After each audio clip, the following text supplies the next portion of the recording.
जबराइल है ना, जबराइल के नीचे भी जबराइल है, उसके नीचे भी जबराइल है, उसके नीचे भी जबराइल, यानी जबराइल समझ लो दूत का नाम भी है, और उसके पास जितनी सेना है, जबराइल के पास जितनी सेना है उसका नाम भी है।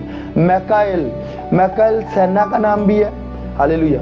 क्योंकि जो मैकाएल के पास दूत है उसके नीचे, वो सब मैकाएल है। सरदार फरिश्ता, बड़ा फरिश्ता है ना, सरदार फरिश्ता, लश्कर का सरदार है, और उसके लश्कर में जितने भी फरिश्ते हैं उसी के नाम से हैं।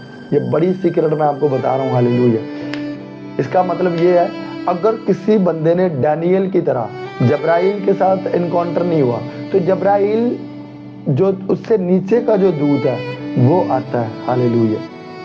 असल में जो जबराइल है वो जबराइल ही है, पर उसके नीचे जो दूत है, हालेलुया, क्या बात बता रहा हूँ। मान लो जो कोई एलिया के मसा में चल रहा है, वो एलिया है या नहीं?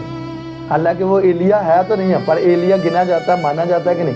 यीशु ने कहा कि एलिया जो आने वाला था वो तो आ चुका है, एलिया तो आ चुका है, लेकिन वो तो एलिया के मसा में चल रहा था यूहन्ना इस्तबागी, पर वो एलिया ही कहलाया। हालेलुया।